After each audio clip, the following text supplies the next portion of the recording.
Florida Sports. We're here with 360's Tom Loeffler. Tell me, man, successful night. Marty was in a good-ass fight with Aaron. Brian was in a good fight, got dropped for the first time, but learned from it. Tell me about the whole show, man. It was a great show. George Navarro had a great win. Felix, it was the first fight of the night. He had a good win. Sold a lot of tickets. Christian Robles had a good win. Like you said, Brian Ceballos was one of the hottest welterweights, but we put him in a tough fight. It was a big step-up fight for him, fighting a southpaw. He got dropped. He was winning the fight, got dropped, came back, won the last 2 rounds. But you know, those are the type of fights you gotta put in. You gotta be in tough fights in order to learn, and that's a huge learning experience. You can't keep your hands down. You can't get careless. You gotta stay focused the entire time, and with that fight, that's a big learning experience. And then the main event, despite what some of the media members said, or one media member, that was the most evenly matched, or one of the most evenly matched, most entertaining female fights we've seen in a long time. 8-round fight. It was a war between Maricela and Erin Toil. Erin Toil fought Layla Ali, and she's always stays in shape. She owns a gym. She had MMA fights, and she really wanted this fight. And boy, she pushed Maricela a lot, and it was a great win for Maricela. But that's a fight we can definitely see a rematch. It was so competitive, so evenly matched, and the fans loved it. There was a standing ovation here at the Hollywood Avalon Hollywood that had a few Tecates. I had to support our Tecates. Of course. So, it was good. Great night of fights here, kicking off 2019. I was gonna say the crowd was really into that main event, and I definitely feel like it was a competitive fight to where I feel like it warrants a rematch. It was very competitive. Erin Toil was out of the ring, out of the boxing ring, 11 or 12 years. She had fought Layla Ali before, world-class fighter. Maricela had just challenged for a world title. So, and I think she lost her split decision or majority decision, something like that. So, that was a world-class fight and very competitive fight. Definitely, man. Excited to have these Hollywood Fight Nights. I know there's another one in March, so looking forward to that one. Yeah, March 24th. March 24th. Yeah. We'll keep that on the calendar for sure. Obviously, got to ask you, man, what's going on with the man with Triple G? I hear a lot of things. I don't even want. I just want to come straight to the source. What's going on? There's a lot of speculation out there. Gennady is going through everything, all the offers. He's the most sought after free agent, the most valuable free agent on a TV platform. You know, he fought at MSG 6 times, fought on HBO so many times. We built his star on HBO. So now, you know, whatever direction he decides to go into, you know, he's going to make the decision. He'll make the announcement, but the offers just keep on getting higher and higher, and you know, there's a reason for that, because Gennady Triple G is one of those few and rare guys that will move the needle, whether it's subscribing to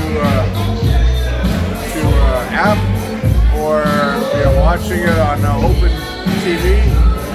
Triple G is that brand, is international. You know, so many fighters only fight in one city, one state, or one country, and Triple G's fought everywhere, all over the place. Sold out the O2 Arena, sold out MSG twice, sold out the Forum twice. He broke the record, shattered the record for StubHub 2 times. So, you know, Monte Carlo, you know, the list goes on and on. And right now, everybody wants Triple G. We feel he won the last 2 fights against Canelo. We feel he's undefeated. We feel he should still be a champion. Majority of the fans, they're supporting him now more than ever because they realize he's a people's champion. And whatever he decides, then he'll make it out. I'm wondering, because all these rumors kind of seem to be coming out of nowhere. And Abel Sanchez was here tonight. I did. I talked to him supporting well. the show. Surrey Bowenchuk's back in camp. Surrey is 12-0, 12 knockouts. He's back in Big Bear. He'll be headlining the March show. And I didn't mean to cut you off, but you did say there's so many rumors, so much speculation. And the best thing you know, everyone, there's so many people on social media that want to be the first one to break a story. And there was one writer that's like, he's doing this, he's doing that, he's doing this. It's like, just wait till he makes a decision, and you can report it, and it's actually going to be news that people want to hear, not this is what he might do, or, you know, because I don't know what he's going to do. There's so much speculation out there. Just wait till he makes a decision. He'll make the announcement, and then everyone can talk about it. I gotta say, I love you clapping back on Twitter, though. That if there's anything good in these rumors, it's Tom Loeffler's responses to these things. I don't like to get in Twitter wars, but you know, if someone's out of line, I have to correct them. Gennady was the one that told me, you know what, you got to do it publicly. So you know, we did it, and everyone's saying, well, he's taking control of his career right now. He's had control of his career. He owns Triple G Promotions. He makes all the decisions, and so there's nothing new in that structure. But he'll make the decision. Right now, the dollars have gone up substantially from where it was with HBO, and he's just been involved in 2 most successful boxing pay-per-view events. Like I said, he sells tickets all over the world wherever he fights, so he'll make the decision, and as soon as he does, he's going to let everyone know about it. Man, I want to ask, it seemed Oscar put out that he had instructed Eric to talk to you about the 3rd fight. Eric called me. Eric called me, wanted to fight May 4th.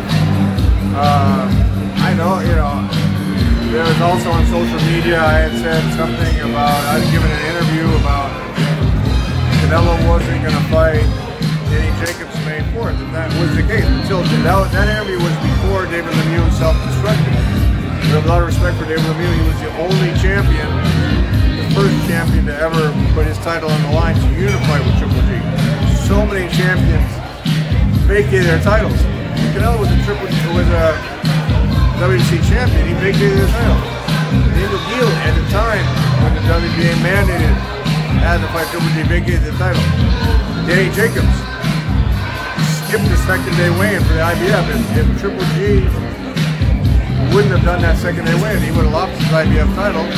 That created a huge unlevel playing field for Danny Jacobs. We have respect for Danny Jacobs. I think that's a great fight, by the way. Canelo and Danny Jacobs is a great fight, but that only happened because David Lemieux couldn't make the weight at 160 pounds. In fact, he went to the hospital because of rehydration. But look, Triple G's got a huge future in front of him. He's calling his own shots. He's commanding huge offers from every different, all the platforms. You know, look, it's great when there's new money being injected into the sport of boxing. Dazn is making a lot of money with them. ESPN with the app, they're really increasing their budgets. And you see the success of Showtime and Fox with the ratings that they're getting. So it's really wide open for Gennady right now. He's in a great position. And it seems like people are actually willing to get in the ring with them. Unlike when we were making offers, people wouldn't even respond. Promoters wouldn't even respond to me when I was trying to get Lou to put Sergio Martinez in there. Lou wouldn't even respond. He wouldn't even get engaged in a negotiation. Again, we have a tremendous amount of respect for Sergio Martinez. He was the best middleweight champion at the time, no question. Gennady always wanted to fight the best. He always wanted to unify the titles. You know, he went through that whole process trying to get that last title that eluded him for so long, WBO title.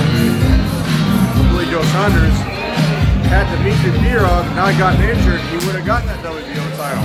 Dmitry Biyarov was a killer at the time. He had knocked out Danny Jacobs. Nobody wanted to fight him. That was supposed to be his HBO debut.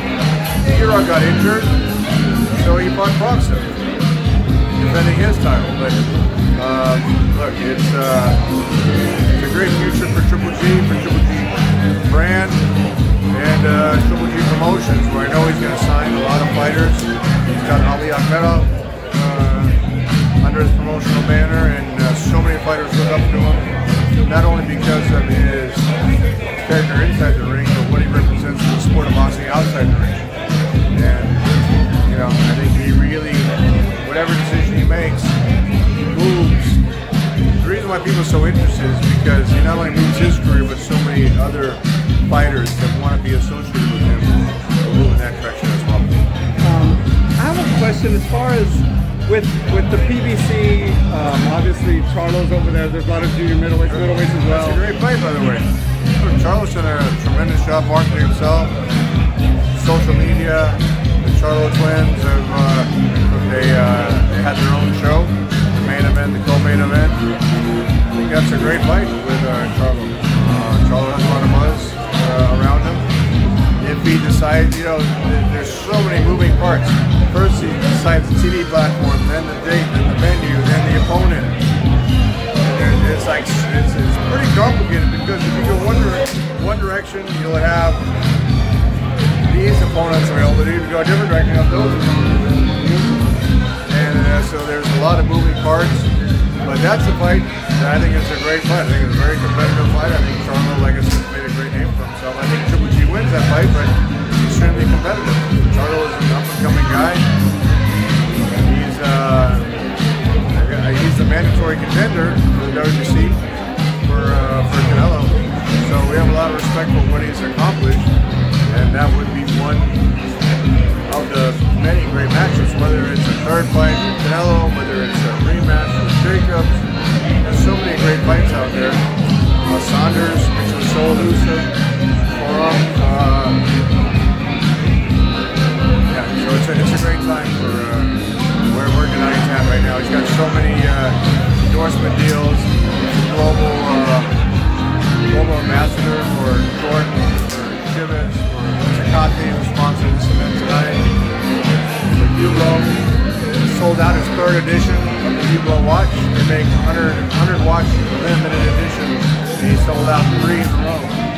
And those aren't inexpensive watches, so you see the fan support. You know, his Jordan gear sells out right away. It's you know, his brand. We've grown his brand really, you know, exponentially since he made the HBO debut in September 2012. Definitely, I feel like we're all waiting for Triple G to land, and then all these other dominoes to fall into place. You know, please let us know as soon as it happens, man. For Triple G to make his decision too. I'm just waiting till, you know, plans the next day, the next venue, and then it will be. I'm ready for the exclusive when it happens, brother. Yeah, you got it. Appreciate you, Tom, as always, man. Wish you the best of luck. You're one of the hardest guys working. I know. I talked to Abel. See, Abel's right over there. Appreciate you, Tom. Thank you for the shows again, man.